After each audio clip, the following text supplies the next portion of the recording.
Grade 5, Raring Pandiponan, unang terminong pagsusulit.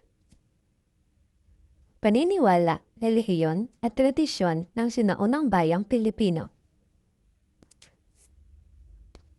Anong tawag sa espiritu ng ninuno o kalikasan na pinaniniwalaan sa maraming sinaunang pambayanan?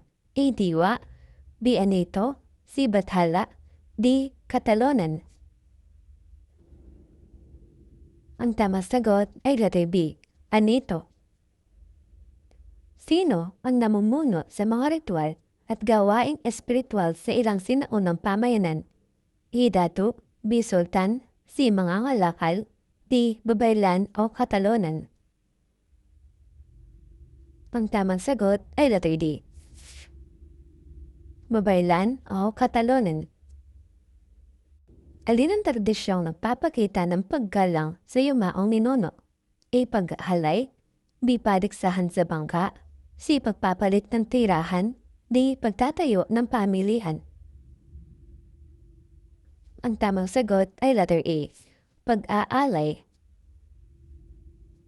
Bago unihin ng palay, naghandog ng pasasalamat ng isang pamayanan. Ano ang nilalarawan nito? A. Aliw, B. Ritual, C. Paglalakbay, D. Pagkikipagkalakalan. Ang tamang sagot ay letter B, Ritual.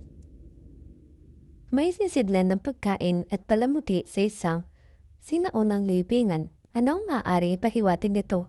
A. May pista, B. May kalakalan, C. Mahilig sila sa palamuti, D. May paniniwala sila sa buhay matapos ang kamatayan. Ang tamang sagot ay letter D, may paniniwala sila sa buhay matapos ang kamatayan. Bakit hindi iisa ang pangalan ng Diyos, Espiritu, at pinuno espiritual ng lahat ng sinaunang Pilipino? A. Magkakaibang kultura ng mga pamayanan, B. Iisa lamang ang wikang gamit sa buong kapuluan noon, C. Pare-pareho ang kapaligiran at karanasan ng lahat ng pangkat, D. Iisang pinuno ang nagtakda ng lahat ng paniniwala sa bawat pulo. Ang tamang sagot ay letter A, magkakaibang kultura ng mga pamayanan. Iginagalang ng isang pamayanan ang ilog at gubat na pinagkukunan nito ng pagkain. Ano ang pinagkikita nito? A. Takot lamang, B. Pagtanggi sa kalikasan, C. Pag-uugnay ng paniniwala at kapaligiran, D. Pagpapalit ng lahat ng tradisyon dahil sa kalakalan. Ang tamang sagot ay letter C, pag-uugnay ng paniniwala at kapaligiran.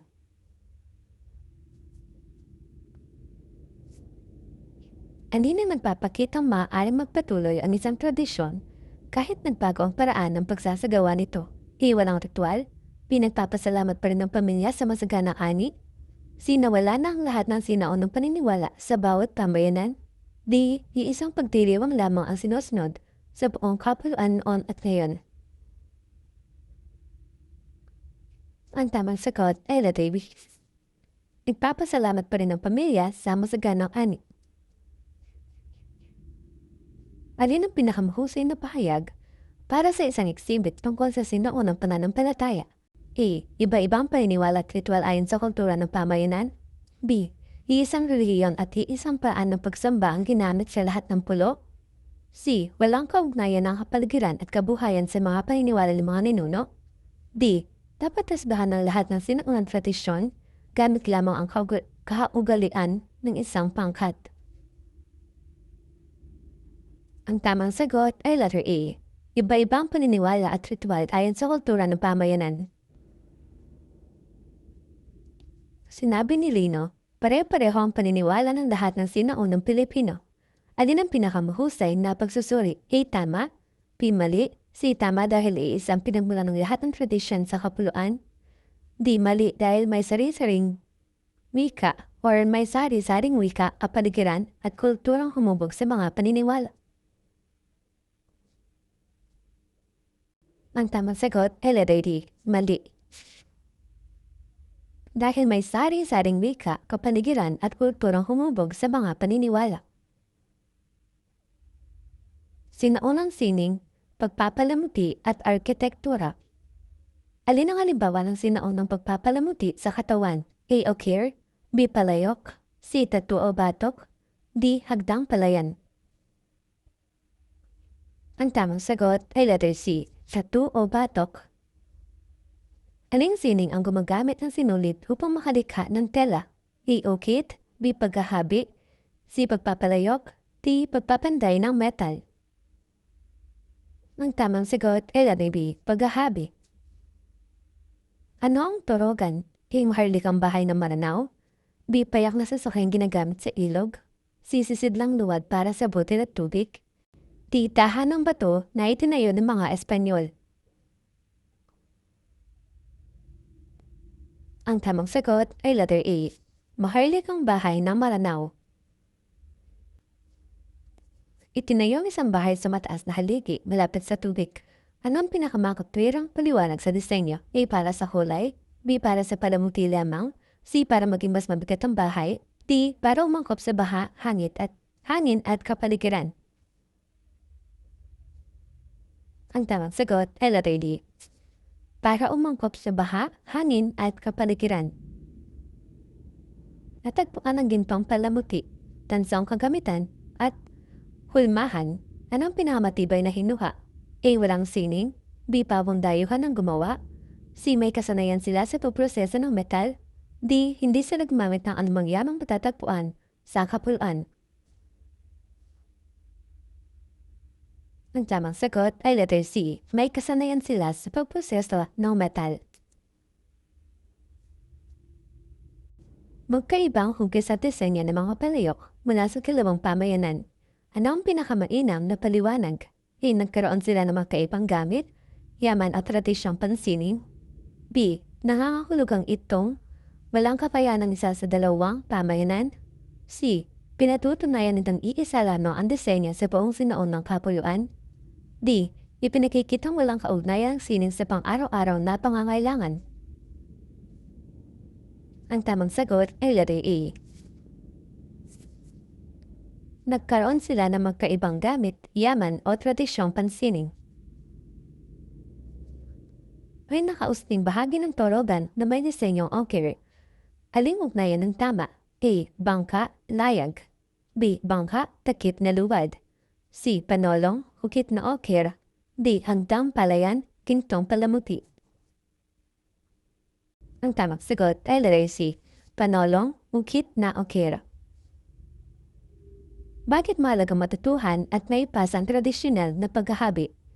A. Napapanatili nitong kaalaman at pagkakakilanlan ng pamayanan, B. Pinatutunayan nitong dapat pare-pareho ang disenyo ng lahat ng pangkat, C. Ginagawa nitong hindi na kailangan ng iba or iba pang uri ng sining at kabuhayan, D. Ipinakikita mas mahalaga ang palamuti kaysa gamit at kahulugan ng isang bagay.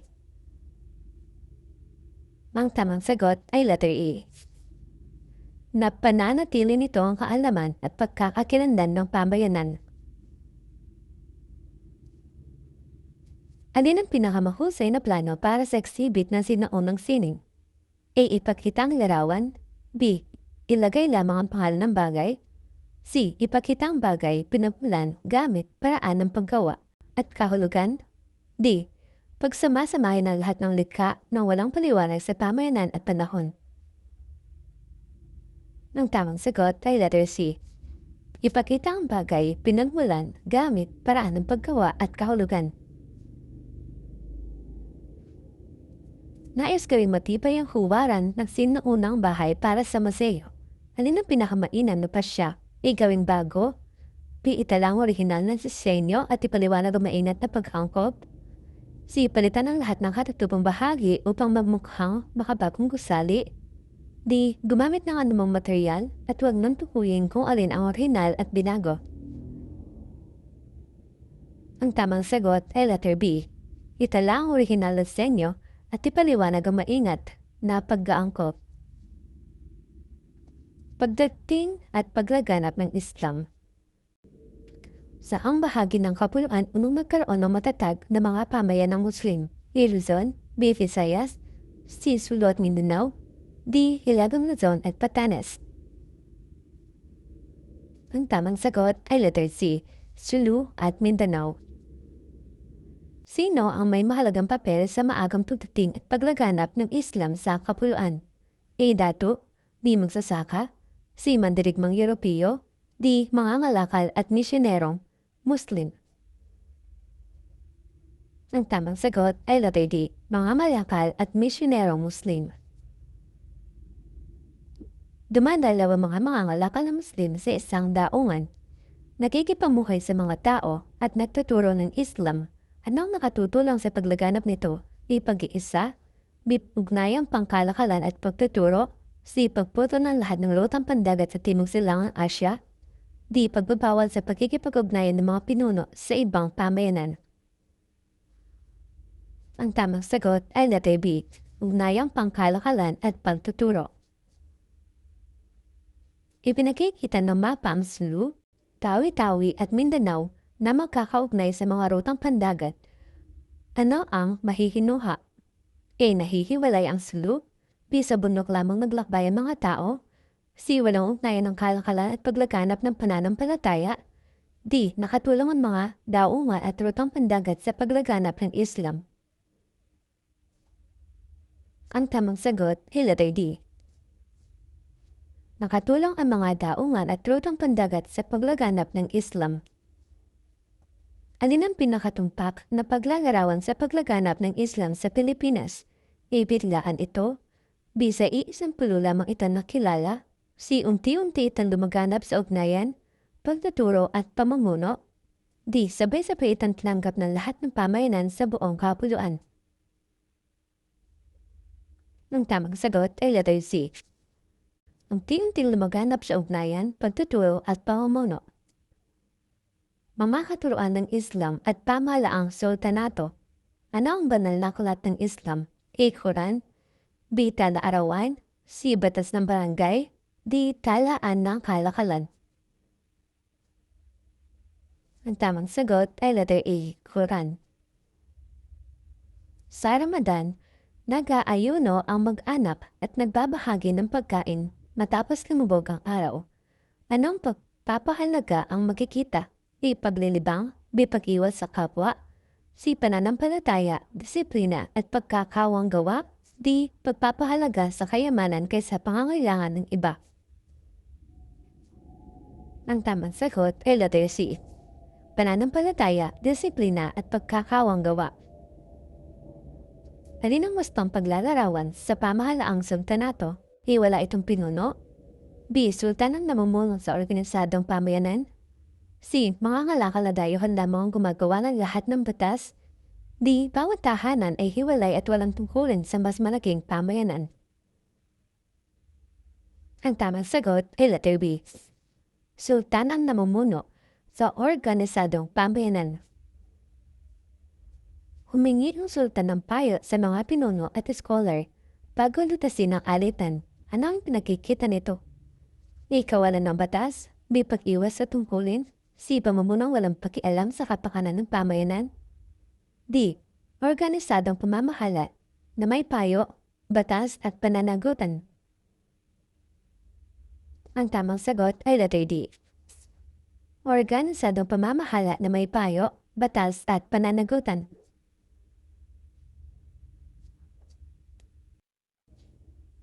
Alin ang pinakamahusay na paniwalag sa ugnayan ng katuruan ng Islam at pamahalaang sultanato? A. Ang mga aral tungkol sa pananampalataya, kawang gawa, disiplina at katarungan ay naging gabay sa pamayanan. B.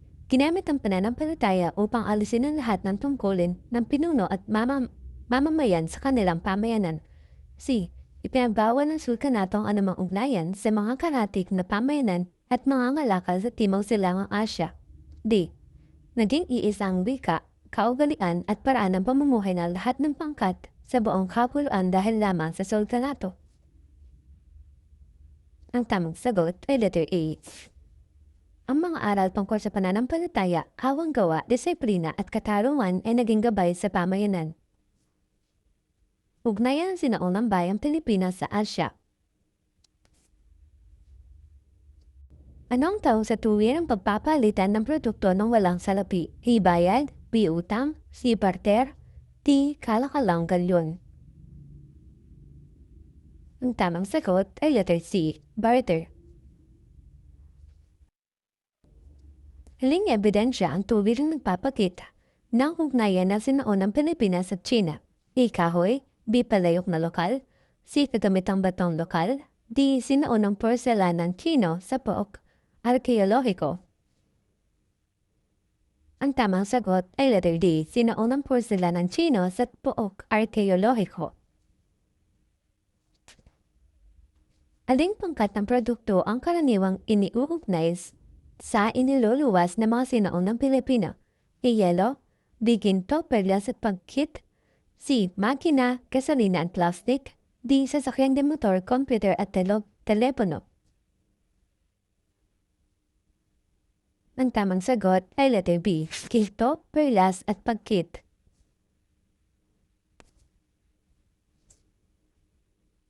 Magkasama natagpuan sa libingan ang porselanang Chino at palayok na gawa sa pamayanan. Ano ang pinakamainam na hinuha? A. Magkasabay na umira ng hugnayang panlabas at lokal na manggagawa or paggawa. B. Tumigil ng mga sinaunang Pilipinas sa paggawa ng lahat ng sariling kagamitan. C. Nanggaling sa iisang bansa ang lahat ng bagay na ginamit sa sinaunang pamayanan. D. Walang natutuhan o ipinagpalit ng mga tao sa pakikipag-ugnayan sa ibang sinaunang bansa. Ang tamang sagot ay letter A. Magkasabay na umiral ang ugnayang panlabas at lokal na paggawa.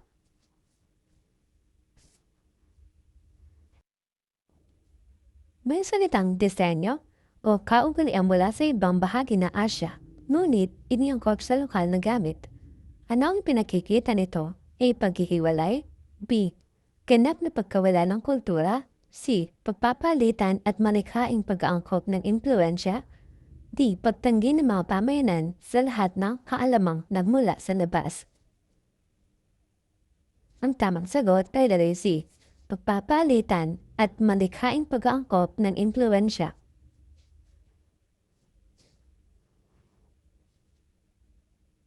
Bakit naging mahalaga sa ugnayang Asyano mga sinaunang daungan sa Kapulaan? A. Nag-ugnayan ng okasyon at paglalayag sa mga mangangalakal at pamayanan. B. Pinatunayan nitong hindi kailanman nakipag-ugnayan ng mga taga-Kapulaan sa iba. C. Naging dahilan nito upang iwan ang lahat ng pamayanan ang kanilang sariling produkto at sining. D. Nangahulugan nitong iisang pinuno lamang ang kumontrol sa lahat ng rutang pandagat sa buong Asya. Ang tamang sagot ay letter A. Nag-ugnay ang okasyon at paglalayag sa mga mangangalakal at pamayanan. Natagpuan sa isang pook ang dayuhang butil na salamin at lokal na gintong palamuti.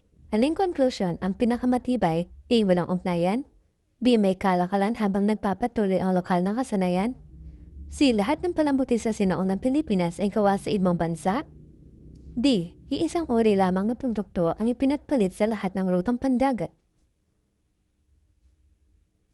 Ang tamang sagot ay letter B. May kalakalan habang nagpapatuloy ang lokal na kasanayan. Makikita sa mapa ang mga rutang nag-uugnay sa Pilipinas, China at Kapuluang Malay. Ano ang pinakamainam na paglalarawan? A. Paglalakbay lamang, B. Paghiwalay sa mga karatig bansa, C. Pagtanggap ng produkto ng walang anumang kapalit, D. Palitan ng produkto, kahalaman at impluensyang pangkultura. Ang tamang sagot ay letter D. Palitan ng produkto, kahalaman at impluensyang pangkultura.